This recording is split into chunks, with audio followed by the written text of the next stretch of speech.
बहुत समय पहले की बात है, जब भगवान बुद्ध अपने शिष्यों के साथ विभिन्न स्थानों की यात्रा कर रहे थे। वे एक छोटे से गांव में पहुंचे। यह गांव पहाड़ियों और नदियों के बीच बसा हुआ था और अपनी प्राकृतिक सुंदरता के लिए प्रसिद्ध था। लेकिन इस गांव के लोग बहुत चंचल और वाचाल थे। वे हमेशा बातों में लगे रहते थे और अक्सर बिना किसी महत्वपूर्ण कारण के बहस करते रहते थे। बुद्ध ने देखा कि उनकी यह आदत उन्हें अशांति और तनाव में डाल रही है। बुद्ध ने गांव के प्रमुख को बुलाया और कहा, आपके गांव के लोग बहुत अधिक बोलते हैं। क्या आपको नहीं लगता कि यह उनकी शांति और संतुलन को प्रभावित कर रहा है? गांव के प्रमुख ने उत्तर दिया, भगवान, मैंने भी यह महसूस किया है, लेकिन मुझे यह समझ नहीं आता कि उन्हें कैसे समझाऊं। बुद्ध ने सोचा कि उन्हें कम बोलने के फायदों के बारे में एक लंबी और शिक्षाप्रद कहानी सुनानी चाहिए। उन्होंने गांव वालों को एकत्र किया और कहा, मैं आप सभी को एक कहानी सुनाना चाहता हूँ। यह कहानी आपके जीवन में बहुत महत्वपूर्ण बदलाव ला सकती है। सब लोग उत्सुकता से बुद्ध की कहानी सुनने के लिए बैठ गए। बुद्ध ने कहना शुरू, बहुत समय पहले की बात है।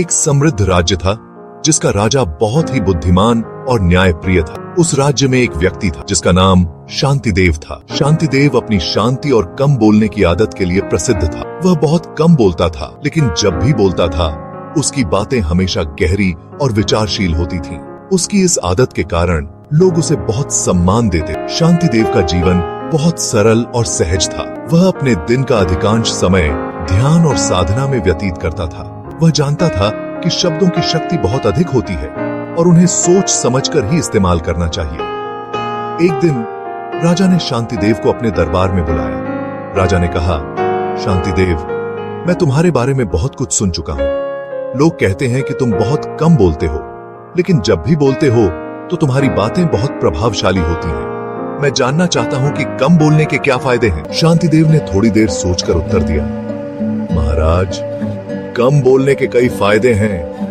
पहला, कम बोलने से हम अपने शब्दों का महत्व बढ़ा सकते हैं। जब हम कम बोलते हैं तो लोग हमारी बातों को गंभीरता से लेते हैं और हमें अधिक ध्यान से सुनते हैं। दूसरा, हम गलत बोलने से बच सकते हैं। जब हम ज्यादा बोलते हैं तो हम अक्सर अनजाने में गलत बातें कह देते हैं, जिससे हमें बाद में पछताना पड़ता है। तीसरा, कम बोलने से हम अपनी मानसिक और शारीरिक ऊर्जा को बचा सकते हैं। ज्यादा बोलने से हमारी ऊर्जा खर्च होती है और हम थकान महसूस करते हैं। राजा ने उसकी बातें सुनकर सहमति में सिर हिलाया और कहा, तुम्हारी बातें बहुत ही महत्वपूर्ण और सच्ची हैं। मुझे लगता है कि मुझे भी इस कला को सीखना चाहिए। शांतिदेव ने उत्तर दिया, महाराज, यह बहुत आसान है।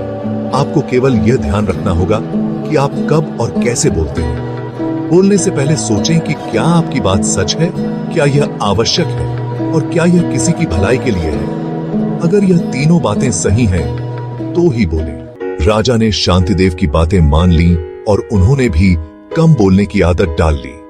धीरे धीरे पूरे राज्य में एक बदलाव आया। लोग अधिक शांत और समझदार हो गए। वे बिना वजह बहस नहीं करते थे और उनकी जीवन शैली में भी शांति और संतुलन आ गया। शांतिदेव की यह आदत केवल उसकी जीवन शैली को ही नहीं, बल्कि पूरे राज्य को भी प्रभावित कर रही थी। राज्य में अब कम विवाद होते थे और लोग अधिक सहयोगी और सामंजस्यपूर्ण हो गए थे। राजा ने देखा कि शांतिदेव की सलाह ने पूरे राज्य में शांति और स्थिरता ला दी है। शांतिदेव ने मुस्कुराते हुए कहा, महाराज, जीवन में शांति और संतुलन लाने के लिए हमें अपने आंतरिक और बाह्य जीवन में सामंजस्य स्थापित करना होता है। इसके लिए कुछ और महत्वपूर्ण बातें हैं जो मैं आपको बताना चाहता हूँ। ध्यान और आत्मचिंतन। नियमित ध्यान और आत्मचिंतन से हम अपनी आंतरिक शांति को पा सकते हैं। इससे हमारे मन की अशांति दूर होती है और हम अधिक स्पष्टता और समझदारी से निर्णय ले सकते हैं। समय प्रबंधन। हमें अपने समय का सही उपयोग करना चाहिए। अनावश्यक बातों और कार्यों में समय व्यर्थ करने के बजाय हमें अपने समय को महत्वपूर्ण कार्यों में लगाना चाहिए। सकारात्मक सोच। सकारात्मक सोच और दृष्टिकोण से हम अपने जीवन में खुशहाली और संतुलन ला सकते हैं। नकारात्मक विचारों से दूर रहकर हम अपने मन और आत्मा को शुद्ध रख सकते हैं। स्वास्थ्य का ध्यान। हमारे शरीर और मन दोनों का स्वास्थ्य महत्वपूर्ण है।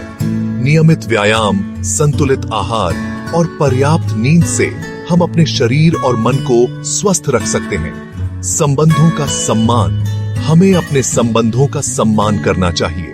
अपने परिवार, दोस्तों और समाज के लोगों के साथ सहयोग और प्रेम से हम अपने जीवन में सामंजस्य ला सकते हैं। राजा ने शांतिदेव की बातें ध्यान से सुनी और उन्हें अपने जीवन में अपनाने का संकल्प लिया। राजा ने देखा कि शांतिदेव की शिक्षाएं वास्तव में जीवन को शांति, संतुलन और खुशहाली से भर सकती हैं। इस प्रकार शांतिदेव की शिक्षाएं केवल राजा और राज्य के लोगों के लिए ही नहीं, बल्कि हमारे लिए भी महत्वपूर्ण है। हमें कम बोलने के साथ साथ ध्यान, समय प्रबंधन, सकारात्मक सोच, स्वास्थ्य का ध्यान और संबंधों का सम्मान करना चाहिए। इससे हम अपने जीवन में शांति और संतुलन पा सकते हैं। बुद्ध ने अपनी कहानी समाप्त की और शिष्यों और गांव वालों से कहा, इस कहानी से हमें यह सीख मिलती है कि कम बोलने के बहुत फायदे हैं। जब हम कम बोलते हैं तो हम अधिक सोच समझकर बोलते हैं, जिससे हमारे शब्दों का महत्व बढ़ता है और हम अधिक शांति और संतुलन में रहते हैं। इसलिए हमें सिर्फ तब बोलना चाहिए जब हमारे शब्द किसी के लिए मददगार हो और हमारे मन और आत्मा को शांति प्रदान करें। गांव वालों ने बुद्ध की बातें सुनी और उन्होंने भी कम बोलने का निश्चय किया। इसके बाद गांव में शांति और सामंजस्य बढ़ गया और लोग अधिक खुश और संतुष्ट रहने लगे। बुद्ध की शिक्षाएं और उनकी कहानी ने गांव वालों के जीवन में महत्वपूर्ण बदलाव लाया और उन्हें जीवन के सही अर्थ और महत्व को समझने में मदद की। बुद्ध का यह उपदेश हमें यह सिखाता है कि शब्दों की शक्ति को समझना और उनका सही उपयोग करना बहुत महत्वपूर्ण है। जब हम कम बोलते हैं और सोच समझकर बोलते हैं तो हमारे शब्द अधिक प्रभावशाली और मददगार होते हैं। इससे हमारे जीवन में शांति, संतुलन और खुशहाली